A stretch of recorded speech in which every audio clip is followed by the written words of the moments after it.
എൻ്റെ പേര് അർഷദ് ഷിബിലി, സ്ഥലം കൊണ്ടോട്ടി. എൻ്റെ ചോദ്യം എന്ന് പറഞ്ഞു കഴിഞ്ഞാൽ, 4 മദ്ഹബിലുള്ള ധാരാളം ഇമാമിങ്ങൾ എടുത്തുദ്ധരിച്ചൊരു സംഭവമാണ് ഉത്തുബിയുടെ സംഭവം. ഈ സംഭവത്തിൽ ശിർക്കുണ്ടോ ശിർക്കില്ലയോ എന്നാണ് എൻ്റെ ചോദ്യം. ഇസ്ലാമിക ലോകത്ത് കഴിഞ്ഞുപോയ പല ആളുകളും എടുത്തുദ്ധരിച്ച ഒരു സംഭവം, ആ സംഭവമാണ് ഉത്തബയുടെ സംഭവം. ആ ഉത്തബയുടെ സംഭവം എന്താണ് എന്നുള്ളത് ആമുഖമായി നമ്മൾ മനസ്സിലാക്കേണ്ടതാണ്.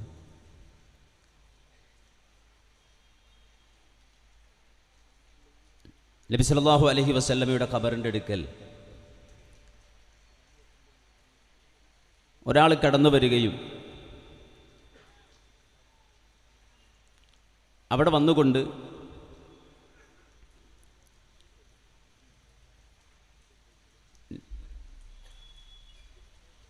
ഒരു വാചകം അദ്ദേഹം പറയുകയും ചെയ്തു.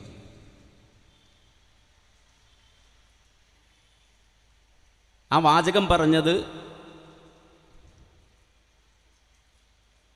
കണ്ടുകൊണ്ടിരുന്ന ആളാണ് ഉത്തബി.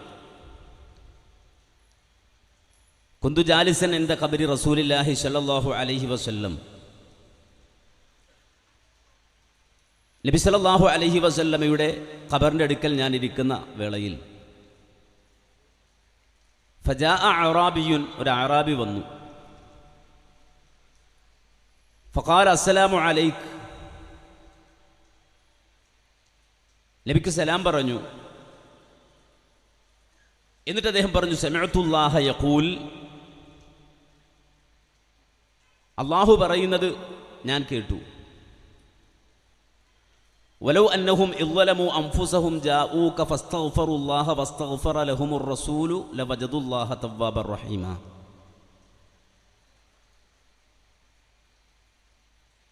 വിശുദ്ധ ഖുർആനിലെ നമുക്കെല്ലാം സുപരിതമായ ഒരു വചനമാണത്. സൂറത്തു നിസായിലെ 64-ാമത്തെ ആയത്ത്. ഈ ആയത്ത് മുനാഫിക്കുകളായ കപടവിശ്വാസികളായ ആളുകൾക്കെതിരെ അള്ളാഹു ഇറക്കിയ ആയത്താണ്.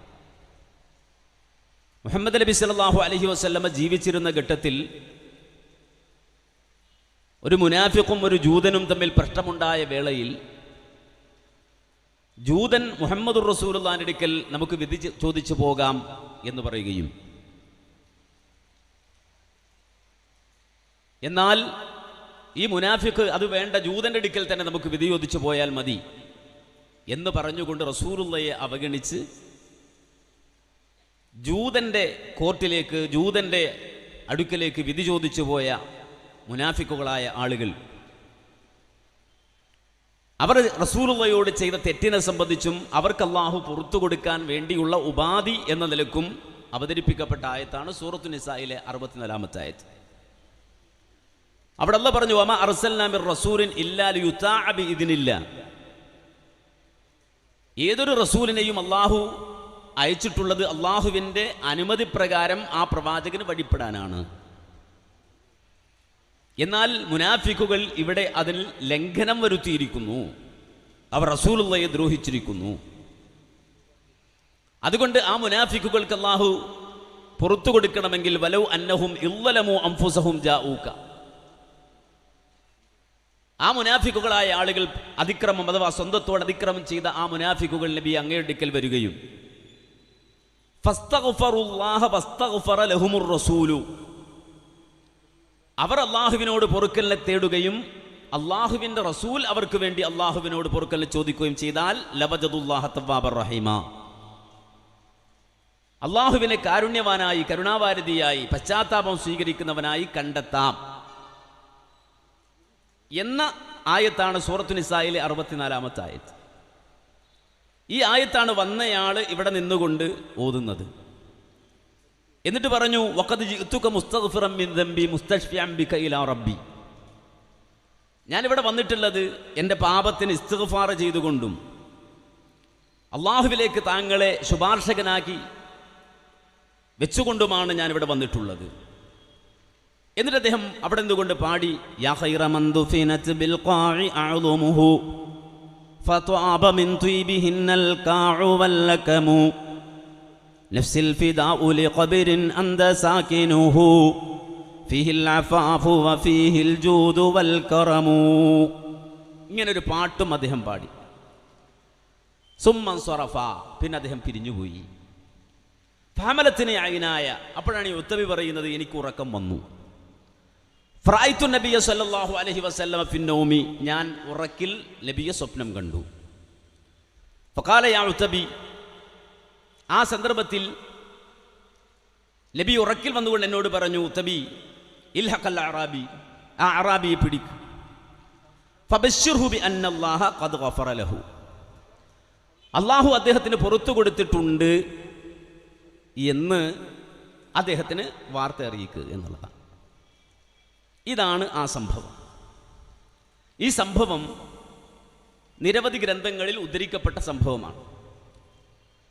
പക്ഷേ ഇത് ഇസ്ലാമിക ലോകത്തെ സംബന്ധിച്ചിടത്തോളം ഇസ്ലാമിക പ്രമാണം എന്ന നിലക്ക് അവലംബിക്കാൻ കഴിയുന്ന ഒരു ഹുജ്ജത്തായി സ്വീകരിക്കാൻ കഴിയുന്ന ഒരു സംഭവം അല്ല.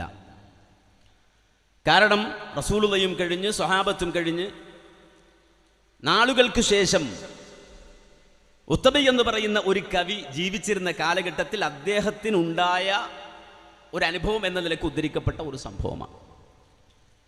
ഈ സംഭവത്തെ സംബന്ധിച്ചിടത്തോളം ഒരാളെ സംബന്ധിച്ച് അയാൾ ഈ ആയത്ത് കൊണ്ട് അർത്ഥമാക്കിയത് ഇങ്ങനെ: അയാളുടെ പാപം പൊറുക്കണമെങ്കിൽ നബി സല്ലല്ലാഹു അലൈഹി വസല്ലം അടുക്കൽ വന്ന് ഇങ്ങനെ പറയണമെന്ന് മനസ്സിലാക്കി അയാൾ ചെയ്തതാണെങ്കിൽ അയാൾ ചെയ്തത് മഹാ അബദ്ധമാണ്.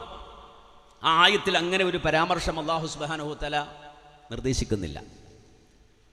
അഥവാ ലോകത്ത് ഏതൊരു മനുഷ്യനും അവൻ പാപം ചെയ്തു കഴിഞ്ഞാൽ ഇപ്രകാരം വന്നുകൊണ്ട് റസൂലുള്ളാഹി സ്വല്ലല്ലാഹു അലൈഹി വസല്ലം അടുക്കൽ വന്നാലേ അവൻ്റെ പാപം പൊറുക്കൂ എന്ന് ഈ ആയത്ത് കൊണ്ട് പഠിപ്പിക്കപ്പെടുന്നില്ല. ആ ആയത്തിൽ അങ്ങനെ ഒരു താല്പര്യവുമില്ല.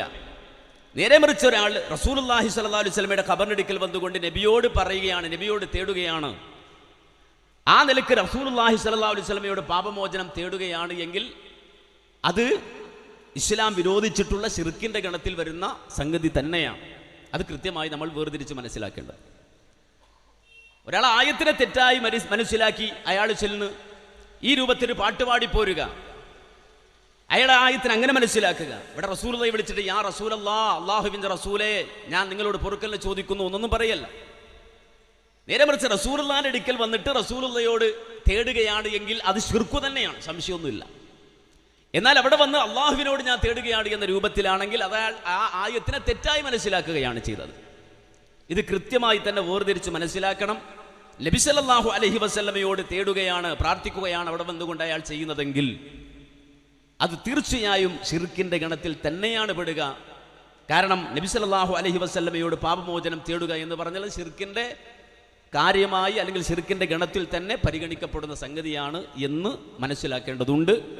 ഉത്തബയുടെ സംഭവമാകട്ടെ ഇസ്ലാമിക ലോകത്ത് ഒരു ഹുജ്ജത്തായി പരിഗണിക്കപ്പെടാവുന്ന ഒരു സംഭവമല്ല, ദീനിൽ തെളിവായി കൊണ്ടുവരാൻ കഴിയുന്ന ഒരു കാര്യവും അല്ല. ഇനി ഉത്തബയുടെ സംഭവം യഥാർത്ഥത്തിൽ സംഭവിച്ചതാണ് എന്ന് കരുതി അത് സ്വീകരിച്ചാൽ പോലും ആ കാര്യത്തിന് ഉള്ള അംഗീകാരം എന്ന് പറഞ്ഞാൽ നബി സല്ലല്ലാഹു അലൈഹി വസല്ലം ഉത്തബിയോട് സ്വപ്നത്തിൽ വന്ന് പറഞ്ഞു എന്നുള്ളതാണ്. ഉത്തബി സ്വപ്നം കണ്ടു എന്നുള്ളതാണ് അവസാനമായി പറഞ്ഞത്. അഥവാ ഞാൻ ഫറഅയ്തു നബിയ സല്ലല്ലാഹു അലൈഹി വസല്ലം ഫിന്നൗമി, ഞാൻ ഉറക്കത്തിൽ നബിയെ കണ്ടു, സ്വപ്നം കണ്ടു എന്നുള്ളതാണ്.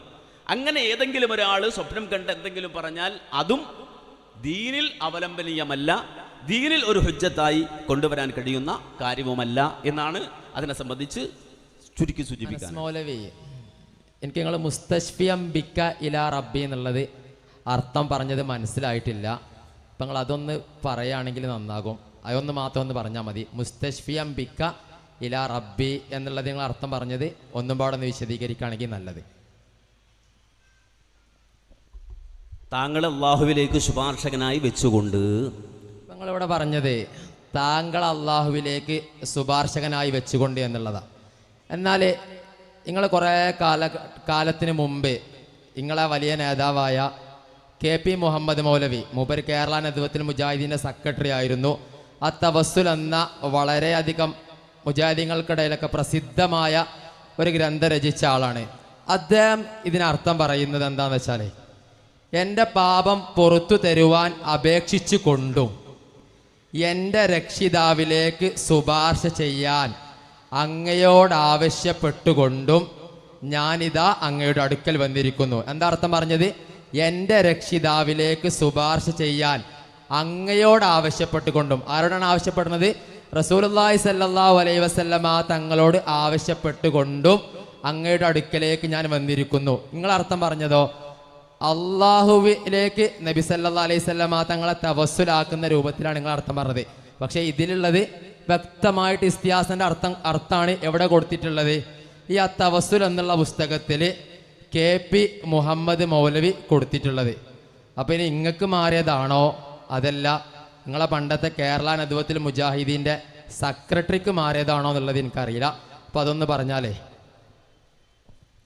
മുസ്തശ്ഫിയൻ ബിക്ക എന്ന് പറഞ്ഞാൽ ശുപാർശകൻ, താങ്കളെ ശുപാർശകനായി വെച്ചുകൊണ്ട് എന്ന് പറഞ്ഞാൽ എന്താണ് ആ ശുപാർശ?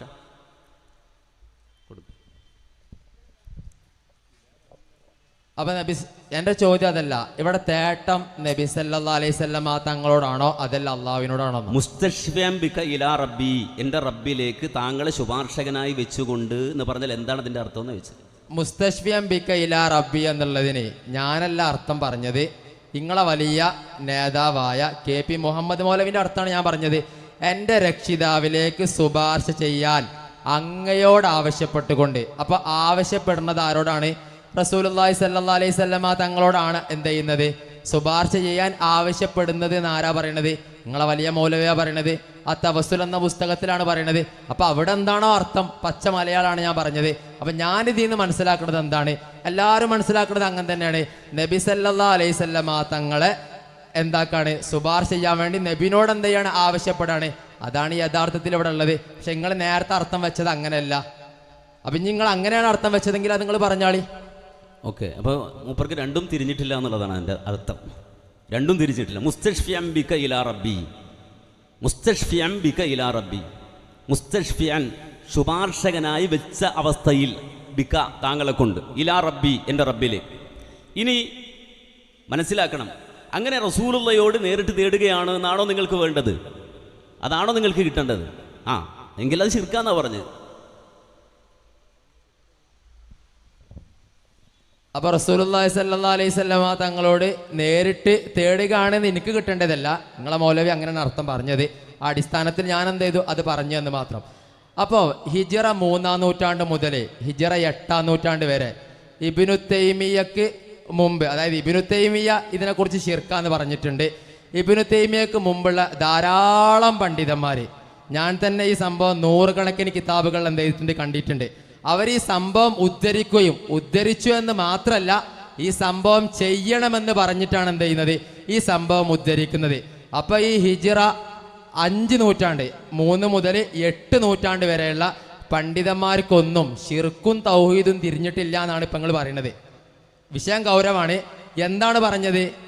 ഈ സംഭവം ഉദ്ധരിച്ചു എന്ന് മാത്രമല്ല, ഇത് ചെയ്യണം എന്നുകൂടി എന്ത് ചെയ്തിട്ടുണ്ട്, പണ്ഡിതന്മാർ പറഞ്ഞിട്ടുണ്ട്. അത് ഒരു പണ്ഡിതനല്ല, 100 കണക്കിന് പണ്ഡിതന്മാർ എന്ത് ചെയ്തു, ഈ സംഭവം ഉദ്ധരിച്ചിട്ട് ചെയ്യണമെന്ന് പറഞ്ഞു. അപ്പോൾ ഈ 5 നൂറ്റാണ്ടിനിടയിലുള്ള ഒരു പണ്ഡിതനും ശിർക്ക് തിരിഞ്ഞിട്ടില്ല. മറിച്ച് ആർക്കാ ശിർക്ക് തിരിഞ്ഞത്? ഇങ്ങക്കാണ് ശിർക്ക് തിരിഞ്ഞത് എന്നുള്ളതാണ് നിങ്ങൾ പറഞ്ഞത്. അത് വലിയ ഗൗരവമുള്ള വിഷയമാണ്. ഈ പണ്ഡിതന്മാർക്കൊന്നും എന്ത് ചെയ്തിട്ടില്ല, ആർക്കും ശിർക്ക് തിരിഞ്ഞിട്ടില്ല. കാരണം ആരും ഈ സംഭവം ശിർക്കാണെന്നല്ല പറഞ്ഞത്, മറിച്ച് എന്താ പറഞ്ഞത്? ഈ സംഭവം ഉദ്ധരിച്ചുകൊണ്ട് പണ്ഡിതന്മാർ എന്താ പറയുന്നത്? ഇത് ചെയ്യണം. നബി സല്ലല്ലാഹു അലൈഹി വസല്ലമ തങ്ങളെ ഖബറിന്റെ അരികിൽ പോയി പറയേണ്ട വാക്കിൽ വെച്ച് ഏറ്റവും നല്ല വാക്കിൽ പെട്ടതാണെന്നാണ് എല്ലാ പണ്ഡിതന്മാരും പറഞ്ഞിട്ടുള്ളത്. അപ്പോൾ വളരെ കൃത്യമാണ് അദ്ദേഹത്തിൻ്റെ ചോദ്യം. ലോകത്ത് കഴിഞ്ഞുപോയ ഒരുപാട് ആളുകൾ ഇത് വെച്ചുകൊണ്ട് അമല് ചെയ്യണം എന്ന് പറഞ്ഞു. നിങ്ങൾ മനസ്സിലാക്കണം, ഇസ്ലാം എന്ന് പറഞ്ഞാൽ, ദീൻ എന്ന് പറഞ്ഞാൽ അതിൻ്റെ അടിസ്ഥാനപരമായ ചില ഖവാഇദുകൾ,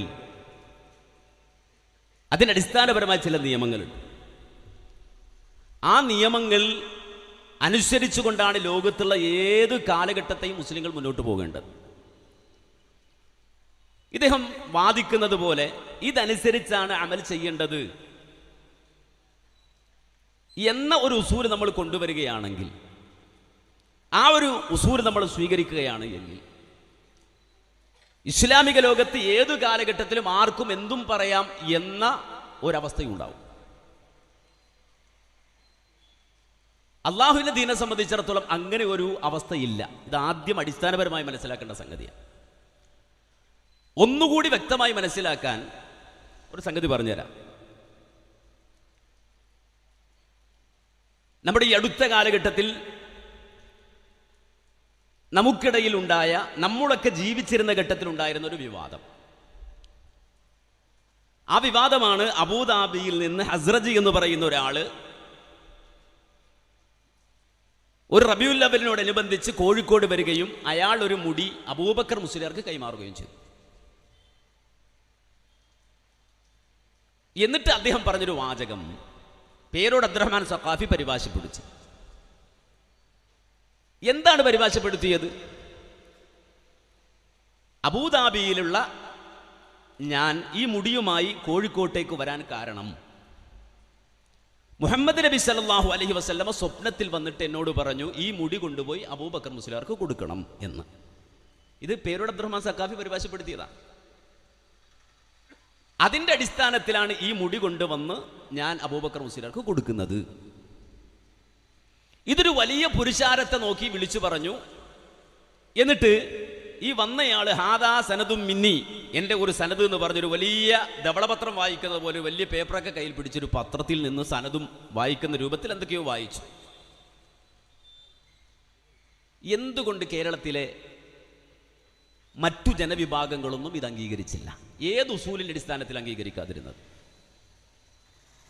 ഹസ്രജി കുടുംബത്തിൽപ്പെട്ട ഒരാളാണ് എന്ന് പറഞ്ഞൊരാൾ വരികയും ഞാൻ നബി സല്ലല്ലാഹു അലൈഹി വസല്ലമ സ്വപ്നത്തിൽ എന്നോട് വന്ന് പറഞ്ഞതിന്റെ അടിസ്ഥാനത്തിലാണ് ഈ മുടിയുമായി കേരളത്തിന്റെ മണ്ണിലേക്ക് വന്നത് എന്ന് പറയുകയും പതിനായിരക്കണക്കിന് മനുഷ്യരുടെ മുന്നിൽ വെച്ചുകൊണ്ട് ആ മുടി കൈമാറ്റം ചെയ്യപ്പെടുകയും എന്നിട്ട് അയാളുടേത് ഒരു സനദൊക്കെ വായിച്ച് സമർപ്പിക്കുകയും ചെയ്തിട്ട് എന്തുകൊണ്ട് മുസ്ലിം ഉമ്മത്ത്, നമ്മുടെ നാട്ടിലെ ഈക്യ സമസ്ത പോലും അത് അംഗീകരിക്കാതിരുന്നു? ഈ ഉസൂല് പ്രകാരം അംഗീകരിക്കേണ്ടതല്ലേ? ഉത്തബിയുടെ സ്ഥാനത്ത് ഹസ്രജിയെ വെച്ചാൽ മതി. ഉത്തബിയുടെ സ്ഥാനത്ത് ഹസ്രജിയെ വെച്ചാൽ മതി. ഉത്തബിയും പിൽക്കാലഘട്ടത്തിൽ ജീവിച്ചൊരു ഷാഇറാണ് എന്ന് മാത്രമല്ല, ഇബ്നു ഖല്ലീഖാനെ പോലെയുള്ള ആളുകൾ അദ്ദേഹത്തെ സംബന്ധിച്ച് മുസ്തശിറം ബിശ്ശറാബ്, മുഴുകുടിയനാണ് എന്നുവരെ രേഖപ്പെടുത്തപ്പെട്ടിട്ടുണ്ട്. ഇനി അത് മുഴുകുടിയനെന്നാണോ വേനൽക്കാലത്ത് വെള്ളം കുടിക്കനാണോ എന്നുള്ളൊക്കെ ചർച്ചയുണ്ട്. അത് വേറെ ഇങ്ങനെ ചർച്ച ചെയ്തു. മുസ്തശിറം ബിശ്ശറാബ് എന്ന് വെച്ചാൽ വേനലായി കഴിഞ്ഞാൽ അയാൾ ഒരുപാട് വെള്ളം ഒടിക്കുമായിരുന്നു എന്നൊക്കെ അർത്ഥം പറയുന്ന ആൾക്കാരുണ്ട്. അതൊക്കെ നമുക്ക് പിന്നീട് വേണമെങ്കിൽ ചർച്ച ചെയ്യാം. അങ്ങനെയുള്ള ഒരു ഉത്തബി അയാൾ കണ്ട സ്വപ്നത്തിന്റെ അടിസ്ഥാനത്തിൽ വേറെ ആരെങ്കിലും ഒരു ഉസൂൽ അല്ലെങ്കിൽ ഒരു തത്വം പറഞ്ഞാൽ അത് മുസ്ലിം ഉമ്മത്തിന് സ്വീകരിക്കേണ്ട ബാധ്യത ഉണ്ടെങ്കിൽ എന്തുകൊണ്ട് ഹസ്രജി ആ മുടിയുമായി വന്നപ്പോൾ അത് മുസ്ലിം ഉമ്മത്ത് സ്വീകരിച്ചില്ല? പേരോട് പിമ്പലം നൽകി, പൊന്മള രഹസ്യമായി അതിനെ എതിർത്തെങ്കിലും പരസ്യമായി പിമ്പലം നൽകി. നിരവധി അനവധി സമസ്തയിലെ പണ്ഡിതന്മാർ അത് ഓരോ റബീഉൽ അവ്വൽ മാസത്തിലും ഇതാ പിന്തുണ നൽകി. അതൊക്കെ നമ്മൾ സ്വീകരിക്കണം എന്ന് പറഞ്ഞു. എന്തുകൊണ്ട് നമുക്കത് സ്വീകരിച്ചുകൂടാ? അതേ ഉസൂൽ തന്നെ ഇവിടെയുള്ളത്. അന്നാ മുടിയുമായി വന്നപ്പോ സമസ്തക്കാരെല്ലാവരും പറഞ്ഞു അൽ ഇസ്നാദു മിനദ്ദീൻ വലൗലൽ ഇസ്നാദു ലഖാല മൻ ശാഅ മാ ശാ. അതാണ് ദീനിന്റെ ഉസൂല്. 1000 മൂല്യന്മാര്, 1000 പണ്ഡിതന്മാര്, അല്ലെങ്കിൽ ഏതെങ്കിലും ഒരു നൂറ്റാണ്ടിന്റെ പേര് പറഞ്ഞ് 3-ാം നൂറ്റാണ്ടിലോ 4-ാം നൂറ്റാണ്ടിലോ 5-ാം നൂറ്റാണ്ടിലോ 6-ാം നൂറ്റാണ്ടിലോ അവിടെ നിങ്ങോട്ട് നൂറ്റാണ്ടുകൾ പാരമ്പര്യമുള്ള ഏത് തലമുറയിൽപ്പെട്ട എത്ര ഉസ്താദുമാർ, എത്ര ഖാദിയാന്മാർ, എത്ര ഖത്തീബുമാർ, എത്ര കിതാബുകൾ ഒന്നിച്ചു പറഞ്ഞാലും ഇത് അള്ളാഹുവിന്റെ ദീനാണ്, റബ്ബിന്റെ ദീനാണ്. റബ്ബിന്റെ ദീനിന്റെ പ്രത്യേകത വളരെ കൃത്യമായി അബ്ദുല്ലാഹി ഇബ്നു മുബാറക് റഹിമഹുല്ലയിൽ നിന്ന് ഇമാം മുസ്ലിം കൃത്യമായി ഹെഡിങ് കൊടുത്തുകൊണ്ട് തന്നെ പഠിപ്പിച്ചു അൽ ഇസ്നാദു മിനദ്ദീൻ. ദീനിൽ സനദുള്ള, സനദ് ദീനായി പരിഗണിക്കുന്ന, ദീനിൽ സനദിനെ പരിഗണിക്കുന്ന ഒരു സിസ്റ്റമാണ് ഇസ്ലാമിക സമൂഹത്തിന്റെ സിസ്റ്റം. വലൗലൽ ഇസ്നാദു ലഖാല മൻ ശാഅ മാ ശാഅ.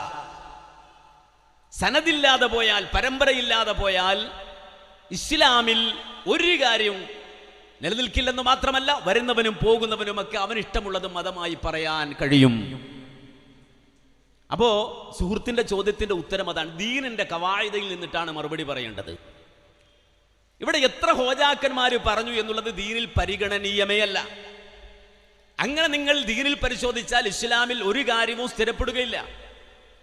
അപ്പൊ നമുക്കറിയാം, ഇബ്നു ഖുസൈമ എഴുതിയ കിതാബു തൗഹീദ്, ആ കിതാബു തൗഹീദിനെ നോക്കിയിട്ട് അത് കിതാബു ശിർക്കാണ് എന്ന് പറഞ്ഞ പണ്ഡിതന്മാരുണ്ട്, ഷാഫി പണ്ഡിതന്മാരുണ്ട്.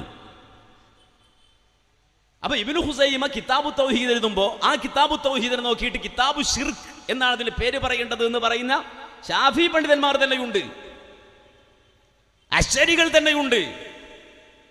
മാത്രമല്ല അബൂ ഹനീഫ ഇമാം മുർജിയാണ് എന്ന് പറയുന്ന ആളുകളുണ്ട്. മുർജിയ എന്ന് പറഞ്ഞാൽ പിഴച്ച കക്ഷിയാണ്. പിഴച്ച കക്ഷി എന്ന് പറഞ്ഞാൽ അൽ ഖുഞ്ഞയിലടക്കം മുഹീദ്ദീൻ ശൈഖ് അടക്കം എടുത്തു പറഞ്ഞു, മുർജിയത്ത് പിഴച്ച കക്ഷിയാണ്, ലലാലത്തിന്റെ കക്ഷിയാണ്, നരകത്തിൽ പോകുന്ന കക്ഷിയാണ്. അബൂ ഹനീഫ ഇമാം ആ മുർജിയ അഥവാ ലലാലത്തിന്റെ കക്ഷിയാണെന്ന് പറഞ്ഞ വലിയ വലിയ പണ്ഡിതന്മാരുടെ ഗ്രന്ഥങ്ങളെ ഒന്നല്ല രണ്ടല്ല മൂന്നല്ല എത്ര വേണം നിങ്ങൾക്ക് കാണിച്ചു തരാൻ കഴിയും. ഇങ്ങനെ എന്തെല്ലാം വിഷയങ്ങളുണ്ട് കിതാബിൽ, എന്തെല്ലാം അഭിപ്രായങ്ങളുണ്ട്. അപ്പോ ഇങ്ങനെ ഒരു കിതാബിൽ ഒരു ഉസ്താദ് ഇതാ ഒരു അഭിപ്രായം പറഞ്ഞിരിക്കുന്നു എന്ന് പറഞ്ഞിട്ട് സ്വീകരിക്കേണ്ട ബാധ്യത മുസ്ലിം ഉമ്മത്തിനിൽ. ഉത്തമിക്കഥ സ്വീകരിക്കുകയാണെങ്കിൽ കാന്തപുരത്തിന്റെ മുടി സ്വീകരിക്കാം. കാന്തപുരത്തിന്റെ മുടി സ്വീകരിക്കുന്നതിൽ ഈ പറയുന്ന ഹദീസ്, ഏത് ഹദീസ്? അൽ ഇസ്നാദു മിനദ്ദീൻ, ദീനിൽ ഉള്ളതാണ് അല്ലെങ്കിൽ ദീനിന്റെ ഭാഗമാണ് സനദ് എന്നുള്ളത്. വലൗലൽ ഇസ്നാദു ലഖാല മൻ ശാഅ മാ ശാഅ. സനദില്ലാതെ പോയാൽ അള്ളാഹുവിന്റെ ദീനിൽ ഒരു കാര്യവും സ്ഥിരപ്പെടില്ല, വരുന്നവനും പോകുന്നവനും ഒക്കെ മതം തോന്നിയതുപോലെ പറയാവുന്ന സാഹചര്യം ഉണ്ടാകുമെന്ന ഉസൂല് പിടിച്ചാൽ ഉത്തമിക്കഥ സ്വീകരിക്കാൻ പറ്റില്ല. സ്വീകരിക്കാൻ പാടില്ലാത്ത ഒരു കഥയെടുത്ത് വെച്ച് അതിന്റെ അടിസ്ഥാനത്തിൽ ഒരു ഹോജ പറഞ്ഞിട്ടുണ്ട്, ഞങ്ങൾ എന്ത് വേണം? ഇത് അള്ളാന്റെ മതാണ്, ഇത് റസൂല് പൂർത്തിയാക്കിയ മതാണ്. അപ്പൊ ഉസൂലിൽ നിന്നിട്ടാണ് സംസാരിക്കേണ്ടത്. ആ കിതാബിലും ഈ കിതാബിലും പലതും ഞങ്ങൾ കണ്ടിട്ടുണ്ട്. അതൊക്കെ ഇപ്പൊ നിങ്ങളോട് പറഞ്ഞ് നിങ്ങൾ ചോദിക്കും. അള്ളാഹുവിന്റെ റസൂലിന്റെ വാപ്പയും ഉമ്മയും നരകത്തിലാണെന്ന് നബി ഇമാം എഴുതി വെച്ചിട്ടുണ്ട്. അവർ കാഫിറുകളാണെന്ന് എഴുതി വെച്ചിട്ടുണ്ട് നബി ഇമാം. നിങ്ങൾ സ്വീകരിക്കും? അത് ദുർബലമായ ഈ ഉത്തമി കഥയുടെ അടിസ്ഥാനത്തിലല്ല, സ്വഹീഹായ ഹദീസിന്റെ ബലത്തിലാണ് മഹാനായ ഇമാം നബി എഴുതി വെച്ചത്. നിങ്ങൾ സ്വീകരിക്കോ? അപ്പോ നമ്മെ സംബന്ധിച്ചിടത്തോളം ദീൻ സ്വീകരിക്കേണ്ട ഉസൂലിൽ നിന്ന് സ്വീകരിച്ചില്ലെങ്കിൽ പല തരീക്കത്തുകാർ പല പിഴച്ചവാദങ്ങളും പറയുന്നുണ്ട്, അതിന്റെ പുറകെ പോകേണ്ടി വരും. പല അബദ്ധങ്ങളും പല ആളുകളും പറയുന്നുണ്ട്, അതിന്റെ പിന്നാലെ പോകേണ്ടി വരും. മുസ്ലിം ഉമ്മത്തിനെ സംബന്ധിച്ചിടത്തോളം ആ ഹോജ പറഞ്ഞു ഈ ഹോജ പറഞ്ഞു എന്നത് നോക്കിപ്പോകേണ്ട കാര്യമില്ല. ആയത്തിന്റെയും സ്വഹീഹായ ഹദീസിന്റെയും പിൻബലത്തിൽ ഉലമാ പറഞ്ഞത് സ്വീകരിക്കാം. അതല്ലാതെ ഒരു കഥയുണ്ട്, ഉത്തമി കഥയാണ്, ഉത്തമി തന്നെ കള്ളൂടിയനാണോ അല്ലേ എന്നുള്ള ചർച്ച നടക്കുകയാണ്. അങ്ങനെ ഒരു കഥ വെച്ചിട്ട് ദീൻ സ്വീകരിക്കണം, അതിന്റെ അടിസ്ഥാനത്തിൽ ഹോജ പറഞ്ഞു, അത് സ്വീകരിക്കേണ്ട ബാധ്യത മുസ്ലിം ഉമ്മത്തിന് ഇല്ലേ ഇല്ല. ഇത് അടിസ്ഥാനപരമായി ഉമ്മത്തിനെ പഠിപ്പിക്കുന്ന പ്രസ്ഥാനമാണ് മുജാഹിദ് പ്രസ്ഥാനം.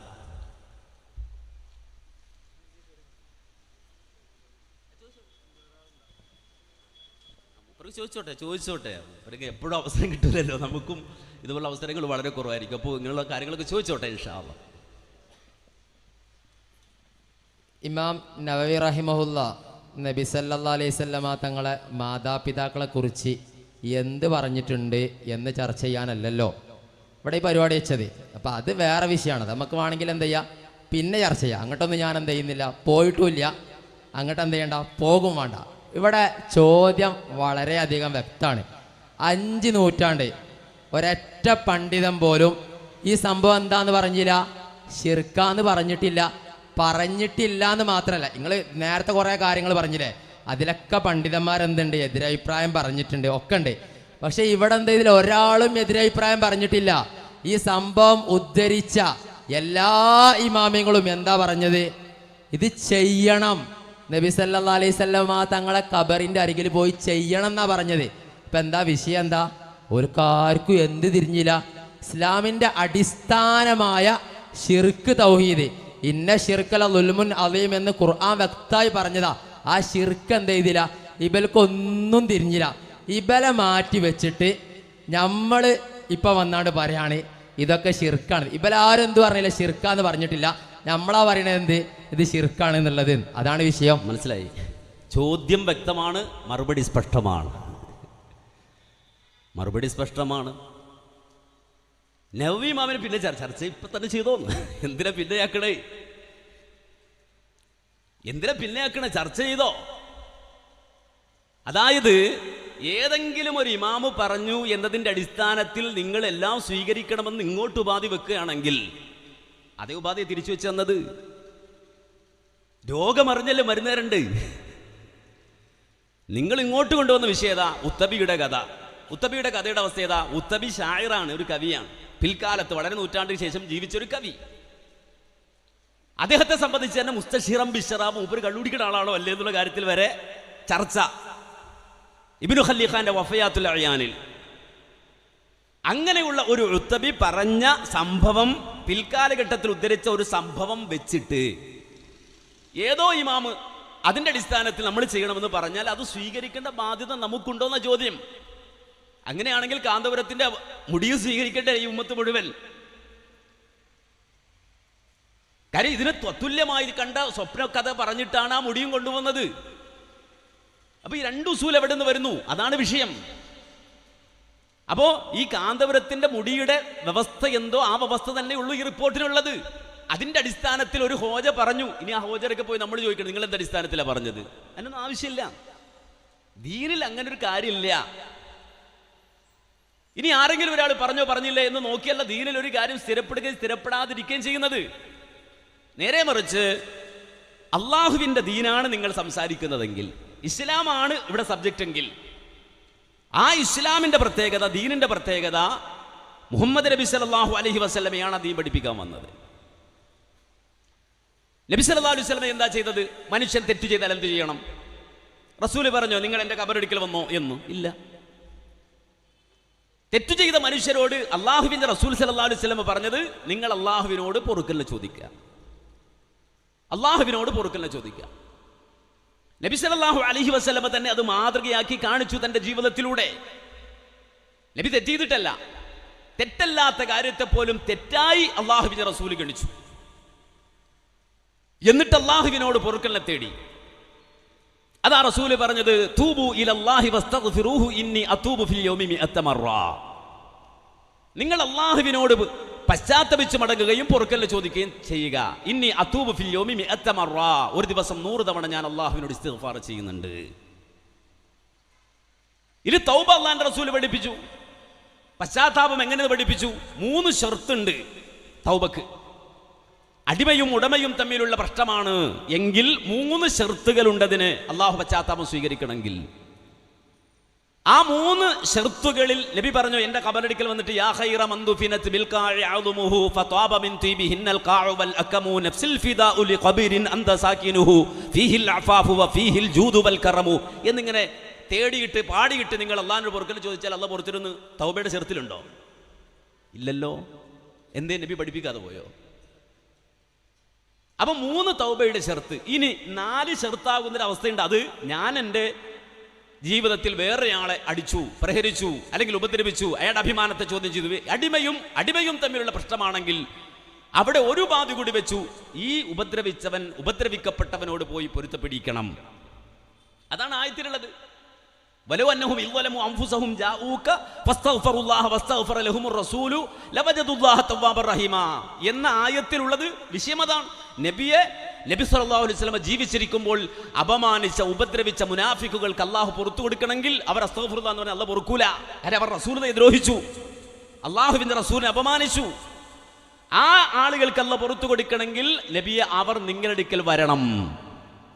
എന്നിട്ട് എന്തെടുക്കണം? അവർ നബിയോട് ഇസ്തിഗ്ഫാർ ചെയ്യണമെന്നാ? അല്ല, അവർ അള്ളാഹുവിനോട് പൊറുക്കലിനെ ചോദിക്കണം. വസ്തഗ്ഫറ ലഹുമുർ റസൂലു, അവർക്ക് വേണ്ടി അള്ളാഹുവിന്റെ റസൂലും പൊറുക്കലിനെ ചോദിക്കണം.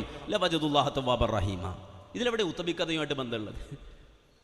ഈ ഉത്തബിക്കഥയിൽ പറഞ്ഞ സംഭവം അത് ഹിക്കായത്താണ്. പല ആളുകളും ഉദ്ധരിക്കും. ഇപ്പോൾ ഒരു കഥ കേട്ട് കഴിഞ്ഞാൽ, ഇബ്നു തൈമിയുടെ കിതാബൊക്കെ വായിച്ചാൽ ഒരുപാട് സ്ഥലമുണ്ട്. നബിയുടെ ഖബറടിക്കൽ വന്നിട്ട് ചില ആളുകൾ തേടി അതിന് ഉത്തരം കിട്ടിയത് ഞാൻ കണ്ടിട്ടുണ്ട്, അല്ല അങ്ങനെയുള്ള ഒരുപാട് അനുഭവങ്ങളുണ്ട് എന്ന് ഞാൻ മനസ്സിലാക്കിയതുണ്ട് എന്ന് ഇബ്നു തൈമി പറയുന്നുണ്ട്. ഇബ്നു തൈമിയ അടക്കം പറയുന്നുണ്ട് റസൂലുള്ളാഹിന്റെ കബറടിക്കൽ വന്നത് മൂല്യന്മാർ ഉദ്ധരിക്കാറുണ്ട്. ഇബ്നു തൈമിയ അംഗീകരിക്കുന്നത് കണ്ടില്ലേ? ഇബ്നു തൈമിയ അംഗീകരിക്കല്ല. അങ്ങനെ ഒരുപാട് കഥകളുണ്ട്. ഏർവാടി പോയി ഒരുത്തം വന്നിട്ട് ഒരു പാട് കാണിച്ചിട്ട്, ഞാൻ ഏർവാടി പോയപ്പോൾ ഓപ്പറേഷൻ നടന്നതിന്റെ പാടാണിത്, അവനിങ്ങനെ കാണിച്ചു തരിക. അതിനിപ്പോ എന്താ, നാളെ ഇപ്പോൾ ഓപ്പറേഷൻ നടത്താൻ ഏർവാടി പോകണോ? ഇല്ല. ഇവിടെ പോയിട്ട് ഗുരുവായൂരിൽ പോയി തുലാഭാരം നടത്തി കുട്ടിയെ കിട്ടിയെന്ന് പറഞ്ഞ അബൂബക്കർ ഹാജി കുട്ടിയെ ഒക്കത്തോണ്ട് വെച്ചുകൊണ്ട് വന്നാൽ നമ്മളെന്താ ചെയ്യണ്ടേ? അയാൾ പറയാം, ഞാൻ ഗുരുവായൂരിൽ പോയി തുലാഭാരം നടത്തി, ഫോട്ടോ ഉണ്ട്, കളർ ഫോട്ടോയാണ്, അതുകൊണ്ട് ആ കുട്ടിയെ കിട്ടിയത് കണ്ടില്ലെന്ന് അബൂബക്കർ ഹാജി ഒക്കത്ത് കൊച്ചിനെ വെച്ചുകൊണ്ട് വന്നിട്ട് പറഞ്ഞാൽ നമ്മളത് ചെയ്യണോ? എന്താണ് ഈ പറയുന്നത്? അങ്ങനെ ഒരുപാട് സംഭവങ്ങൾ ആളുകൾ ഉദ്ധരിക്കും. ഉത്തമി മാത്രമല്ല, ഉത്തമി കഥ മാത്രമല്ല, അങ്ങനെ എത്രയോ കഥകളാണ് കിതാബുകളിൽ, എത്രയോ സംഭവങ്ങളാണ് കിതാബുകൾ ഉദ്ധരിക്കപ്പെട്ടത്. അതൊക്കെ ആളുകൾ ഉദ്ധരിക്കും, അല്ലെങ്കിൽ ചരിത്രം പറയുമ്പോൾ പറഞ്ഞു പോകും, അല്ലെങ്കിൽ ഉത്തമിയെ തൊട്ട് അങ്ങനെ ഒരു ഹിക്കായത്തുണ്ട് എന്ന് പറഞ്ഞു പോകും. അതിൻ്റെ ഒക്കെ അല്ലെങ്കിൽ ഈ പറയുന്ന കഥകളുടെ ഒക്കെ അടിയിൽ പോയിട്ട് നമ്മൾ അതനുസരിച്ച് അമൽ ചെയ്യണം എന്ന് പറഞ്ഞാൽ അള്ളാഹിന്റെ ദീൻ തന്നെ ഉണ്ടാവൂല ലോകത്ത്.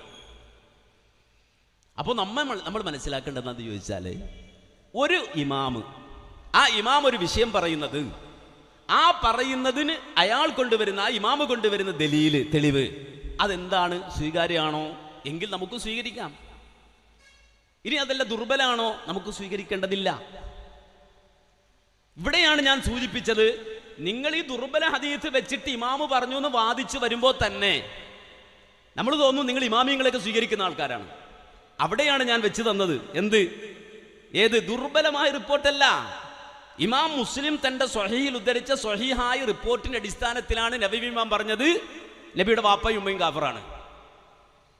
അത് ഇമാമ് പറഞ്ഞത് കൊണ്ട് നിങ്ങൾ സ്വീകരിക്കുമെന്ന ചോദിച്ചേ. അത് വേറെ ചർച്ച ചെയ്യേണ്ടല്ല, ഇവിടെ തന്നെ ചർച്ച ചെയ്യേണ്ടതാണ്, വിഷയമായിട്ട് ബന്ധമുള്ളതാണ്. സ്വഹീഹായ ഹദീസിന്റെ അടിസ്ഥാനത്തിൽ ഇമാമ് പറഞ്ഞത് നിങ്ങൾ സ്വീകരിക്കുന്നില്ല. സ്വഹീഹായ ഹദീസിന്റെ അടിസ്ഥാനത്തിൽ ഇമാമുകൾ എത്രത്തോളം മുല്ല അലിയുൽ ഖാരി പറഞ്ഞപ്പോ പിന്നെ വന്ന ഇബ്നു ഹജർ ഹൈതമി എന്താ പറഞ്ഞത്? മുല്ല അലിയുൽ ഖാരി അദ്ദേഹത്തിന് സൂൽ ഖാത്തിമത്ത് സംഭവിച്ചു അല്ലേ? എങ്ങനെ? സ്വഹീഹായ ഹദീസിന്റെ അടിസ്ഥാനത്തിൽ ഇമാം പറഞ്ഞു. മുല്ല അലിയുൽ ഖാരി പറഞ്ഞത് സ്വന്തം ഇഷ്ടാണോ? അബൂ ഹനീഫ ഇമാം അടക്കമുള്ള ഉലമാ പറഞ്ഞത്, ഇമാം നവവി അടക്കമുള്ള ഉലമാ പറഞ്ഞത്. നിങ്ങൾ ഇമാമിയങ്ങളെ കുറിച്ച് ഇങ്ങനെ പറയുമ്പോൾ നിങ്ങൾ വരുത്താൻ ശ്രമിക്കുന്നത്, ഇമാമിയങ്ങൾ പറയുന്നതൊന്നും വഹാബികൾ സ്വീകരിക്കുന്നില്ല, മുജാഹിദുകൾ സ്വീകരിക്കണം, ഞങ്ങൾ ഇമാമിയങ്ങൾ പറയുന്നതൊക്കെ സ്വീകരിക്കുന്നതാണ്, അതുകൊണ്ട് ഇമാമിയങ്ങൾ പറഞ്ഞ് നിങ്ങൾക്ക് സ്വീകരിച്ചുകൂടെ ഉത്തബി കഥയുടെ അടിസ്ഥാനത്തിൽ എന്ന് നിങ്ങൾ ഇങ്ങോട്ട് ചോദിക്കുമ്പോൾ തിരിച്ചങ്ങോട്ട് ചോദിച്ച ചോദ്യമാണ്, അല്ലെങ്കിൽ നിങ്ങൾക്ക് കാര്യം മനസ്സിലാക്കാൻ വേണ്ടി പറഞ്ഞതാണ്. ഈ ഉത്തബി എന്ന് പറയുന്ന മുസ്തശ്ശിറം ബിശ്ശറാബ് എന്ന് പോലും ഇബ്നു ഖല്ലിഖാൻ രേഖപ്പെടുത്തി വെച്ച ആ രൂപത്തിലുള്ള ഷായിറായ ഒരു കവി ചെയ്ത, അല്ലെങ്കിൽ അയാൾ പറഞ്ഞതിന്റെ അടിസ്ഥാനത്തിൽ ഒരു ഹുക്ം ഞങ്ങൾ സ്വീകരിക്കണമെന്ന് ഞങ്ങളോട് നിങ്ങൾ പറയുമ്പോൾ തിരിച്ചു നിങ്ങൾ ചിന്തിക്കേണ്ടത് ഈ പറയുന്ന ഷായിറല്ല, മുസ്തശ്ശിറം ബിശ്ശറാബല്ല, മുദ്മിനു ഖംറല്ല, നേരെ മറിച്ച് മഹാനായ റസൂലുള്ളാഹി സ്വല്ലല്ലാഹു അലൈഹി വസല്ലമയുടെ തിരുനാവ് കൊണ്ട് റസൂല് പറഞ്ഞ സ്വഹീഹായ ഹദീസിന്റെ അടിസ്ഥാനത്തിൽ മഹാനായ ഇമാം നവവി റഹിമഹുല്ല പറഞ്ഞത്, അബൂ ഹനീഫ ഇമാം പറഞ്ഞത്, മുല്ല അലിയുൽ ഖാരി പറഞ്ഞത് അല്ലാഹുവിന്റെ റസൂൽ വാപ്പയും കാഫറുകളാണ്. നിങ്ങളത് സ്വീകരിക്കണില്ല. സ്വഹീഹായ ഹദീസിന്റെ അടിസ്ഥാനത്തിൽ ഇമാമിങ്ങൾ പറഞ്ഞ് സ്വീകരിക്കാത്ത നിങ്ങൾ ഞങ്ങളോട് പറയണെന്ത്? സ്വഹീഹായ ഹദീസ് പോലും അല്ല, പിൽക്കാലഘട്ടത്തിൽ ഒരാൾ വന്ന ഒരു ഷായിർ പറഞ്ഞ കഥ, അതിന്റെ അടിസ്ഥാനത്തിൽ അമൽ ചെയ്യണം ഇമാമികൾ, അത് ഞങ്ങൾ സ്വീകരിക്കണം. എന്ത് ബാധ്യതയുള്ളത്? അതാണ് കൃത്യമായി ഒന്നാമത്തെ ചോദ്യത്തിന്റെ മറുപടി തന്നെ പറഞ്ഞു തന്നത്. കാര്യം മനസ്സിലായിട്ടുണ്ടാകും എന്ന് വിചാരിക്കുകയാണ്. ഇൻഷാ അല്ലാഹ് അനുബന്ധമുണ്ടെങ്കിൽ ചോദിച്ചു.